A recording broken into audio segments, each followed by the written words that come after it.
କଟକ, ଅକ୍ଷୟ ଓ ମଲ୍ଲିକା। ଏହି ତିନୋଟି ତିନି ଅକ୍ଷରିଆ ଶବ୍ଦକୁ ବାଦ ଦେଇ ତାଙ୍କୁ ବୁଝିବା ମୁସ୍କିଲ। କଟକ ସହରକୁ ସେ ନିଜ ପ୍ରେମିକାଠାରୁ ବେଶୀ ବୁଝନ୍ତି, ଆଉ ଅକ୍ଷୟ ମହାନ୍ତି ତାଙ୍କ ପାଇଁ ସବୁଦିନିଆ ଅମ୍ଳଜାନ। ହେଲେ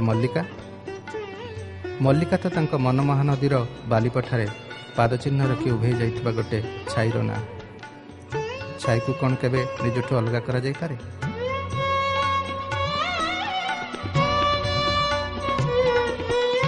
ନିଜକୁ ନିଜ ପରି ବୁଝୁଥିବା ଓ ବଞ୍ଚୁଥିବା ଦେବଦାସ ଛୋଟରାୟ ଆମ ସମୟର ସବୁଠୁ ସମ୍ବେଦନଶୀଳ ଗୀତିକାର ଭାବେ ଯେତିକି ପ୍ରସିଦ୍ଧ, ମଲ୍ଲିକାର କବି ଓ ଲାଲ ମାଛର କଥାକାର ଭାବେ ସେତିକି ପାଠକପ୍ରିୟ।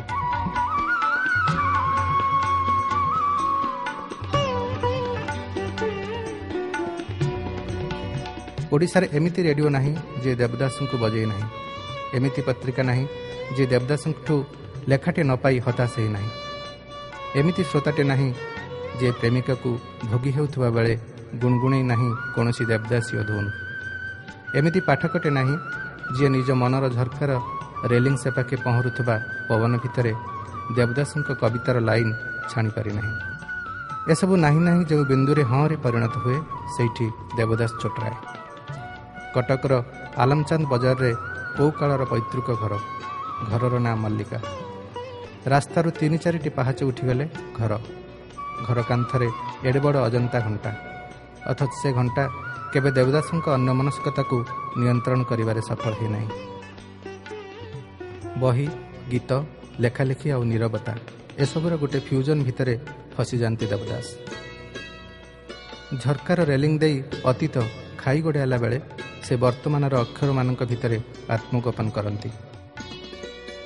ଖେଳି ହେଇଯାଆନ୍ତି ସେ ବହିଥାକ, ରେଡ଼ିଓ, କାନ୍ଥର କଥା କୁହା ପେଣ୍ଟିଂ, ବିଛଣା ଚାଦରରେ ଗୋଟେ ଅଦୃଶ୍ୟ ସମୟ ଭଳି। ମୁଁ ତ ପୁରସ୍କାରର ଲୋକ ନୁହଁ, ଏମିତି କିଛି ଉଲ୍ଲେଖଯୋଗ୍ୟ ପୁରସ୍କାର ପାଇବା ମୋର ମନେ ନାହିଁ, କିନ୍ତୁ କବିତା ବାହାରିଲେ କିଏ କିଏ କୁହନ୍ତି ଭଲ ଲାଗିଲା ପଢ଼ିବାକୁ। ଆଉ ମଲ୍ଲିକାର ତ ଗୋଟେ ସ୍ଥିର ନିର୍ଦ୍ଦିଷ୍ଟ ପାଠକ ଗୋଷ୍ଠୀ ଅଛି।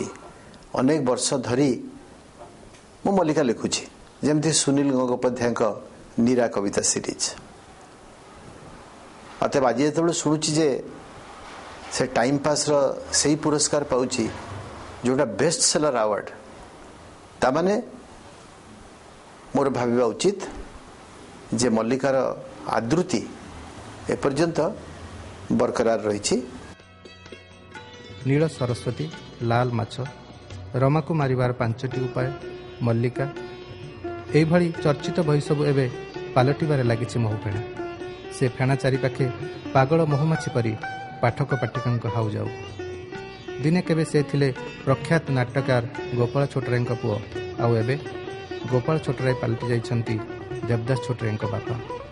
ସେହି ପ୍ରସିଦ୍ଧି, ସେହି ଖ୍ୟାତି, ଅଥଚ ନମନୀୟ ଉଦାରତାରେ ତାଙ୍କ ମୁହଁ ଝଲସି ଉଠେ ଅପରାହ୍ନର ଖରାରେ, ତ କେବେ ଘର ଭିତରର ଚପଳ ଅନ୍ଧାରରେ। ମଲ୍ଲିକା କବିତା ସଂକଳନ ପାଇଁ 2015 ମସିହାର ଟାଇମ୍ ପାସ୍ ବେଷ୍ଟ ସେଲର ପୁରସ୍କାର ମିଳିବା ଅବକାଶରେ ଅନେକ ଶୁଭନାଶ ଓ ସମ୍ମାନ ଦେବଦାସ ଛୋଟରାୟଙ୍କୁ।